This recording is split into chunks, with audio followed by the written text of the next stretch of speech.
ನಮಸ್ಕಾರ ಸ್ನೇಹಿತರೆ. ಫೆಬ್ರವರಿ 9 ಭಯಂಕರ ಅಮಾವಾಸ್ಯೆ ಮುಗಿದ 20 ದಿನಗಳು ಬೇಡವೆಂದರೂ ದುಡ್ಡು ಬರುತ್ತೆ. ಈ 3 ರಾಶಿಯವರಿಗೆ ರಾಜಯೋಗ ಶುರುವಾಗ್ತಿದ್ದು, ಇವರು ಯಾವುದೇ ಕೆಲಸ ಕಾರ್ಯಗಳಿಗೆ ಕೈ ಹಾಕಿದ್ರೂ ಕೂಡ ಅದರಲ್ಲಿ ಯಶಸ್ಸು ಅನ್ನೋದು ಇವರಿಗೆ ಕಟ್ಟಿಟ್ಟ ಬುತ್ತಿ.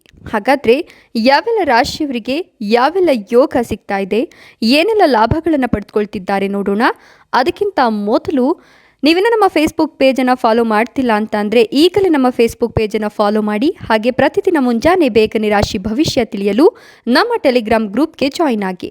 ಇನ್ನು ನಿಮ್ಮ ಜೀವನದ ಸಕಲ ಸಮಸ್ಯೆಗಳಾದಂತಹ ಸತಿಪತಿ ಕಲಹ, ಪ್ರೀತಿಯಲ್ಲಿ ಮೋಸ, ಭೂಮಿ ವಿಚಾರ, ಕೋರ್ಟ್ ಕೇಸ್, ವ್ಯಾಪಾರ, ಹಣಕಾಸಿನ ತೊಂದರೆ, ಸಾಲಬಾಧೆ, ಸ್ತ್ರೀಯರ ಗುಪ್ತ ಸಮಸ್ಯೆ, ಹೀಗೆ ಹಲವಾರು ಸಮಸ್ಯೆಗಳಿಗೆ ಶಾಶ್ವತ ಪರಿಹಾರ ಮಾಡಿಕೊಡ್ತಾರೆ. ಡಿಸ್ಪ್ಲೇ ಮೇಲೆ ಕಾಣುವ ಗುರೂಜಿ ನಂಬರ್ಗೆ ಒಮ್ಮೆ ಕರೆ ಮಾಡಿ. ಹೌದು, ಈ ರಾಶಿಯವರಿಗೆ ಇದೀಗ ರಾಜಯೋಗ ಶುರುವಾಗಿದೆ ಅಂತಲೇ ಹೇಳಬಹುದು. ಫೆಬ್ರವರಿ 9 ಭಯಂಕರ ಅಮಾವಾಸ್ಯೆ ಮುಗಿದ ನಂತರ 20 ದಿನಗಳ ತನಕ ಈ ರಾಶಿಯವರು ಬೇಡ ಅಂದರೂ ಕೂಡ ಇವರಿಗೆ ದುಡ್ಡಿನ ಸುರಿಮಳೆಯೇ ಸುರಿತಾ ಇದೆ. ಹೀಗಾಗಿ ಮುಂದಿನ 20 ದಿನಗಳ ತನಕ ಈ ರಾಶಿಯವರಿಗೆ ಅದೃಷ್ಟದ ಜೊತೆಗೆ ರಾಜಯೋಗ ಶುರುವಾಗ್ತಾ ಇದೆ. ಹೊಸ ಕೆಲಸ ಕಾರ್ಯಗಳನ್ನು ಪ್ರಾರಂಭ ಮಾಡಬೇಕು ಅಂತ ಲೆಕ್ಕಾಚಾರ ಹಾಕ್ತಿದ್ದಂತಹ ಜನರಿಗೆ ಇನ್ನು ಮುಂದಿನ 20 ದಿನಗಳಲ್ಲಿ ಆ ಹೊಸ ಕೆಲಸವನ್ನು ಶುರು ಮಾಡಿದ್ದೇ ಆದಲ್ಲಿ ಖಂಡಿತವಾಗಿಯೂ ಅದರಲ್ಲಿ ಯಶಸ್ಸು ಜೊತೆಗೆ ಕೀರ್ತಿ ಲಭಿಸ್ತದೆ ಅಂತ ಹೇಳಬಹುದು.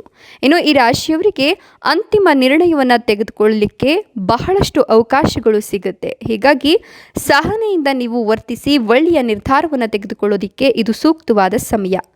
ನೇರ ಮತ್ತು ನಿಷ್ಠುರವಾದ ಮಾತುಕತೆ ವಿವಾದಕ್ಕೆ ಕಾರಣವಾಗಬಹುದು. ಆತ್ಮವಿಶ್ವಾಸ ಇದೆ ಅಂತ ಹೇಳಿ ವಿವಾದಕ್ಕೆ ಎಡೆ ಮಾಡಿಕೊಡಕ್ಕೆ ಹೋಗಬೇಡಿ, ಸ್ವಲ್ಪ ಜಾಗರೂಕರಾಗಿರಿ.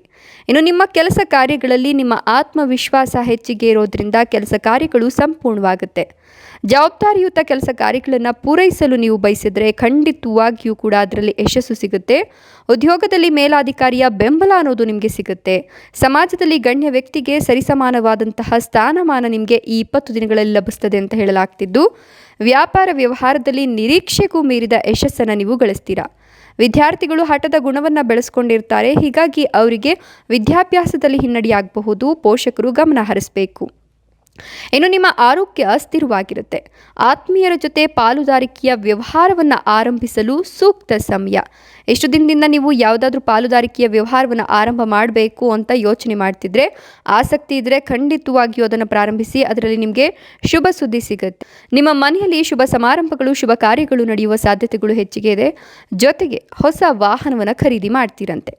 ಎಷ್ಟೆಲ್ಲ ಲಾಭ ಮತ್ತು ಅದೃಷ್ಟವನ್ನು ಪಡಿತಿರ್ತಕ್ಕಂಥ ಅದೃಷ್ಟವಂತ 3 ರಾಶಿಗಳು ಯಾವುವು ಅಂದರೆ ಸಿಂಹ ರಾಶಿ, ವೃಶ್ಚಿಕ ರಾಶಿ ಮತ್ತು ಕಟಕ ರಾಶಿ. ಇವುಗಳಲ್ಲಿ ನಿಮ್ಮ ರಾಶಿ ಇದ್ದರೂ ಇಲ್ಲದಿದ್ದರೂ ಭಕ್ತಿಯಿಂದ ಮನೆ ದೇವರ ಹೆಸರನ್ನು ಕಮೆಂಟ್ ಬಾಕ್ಸ್ನಲ್ಲಿ ಕಮೆಂಟ್ಸ್ ಮಾಡಿ. ಧನ್ಯವಾದಗಳು.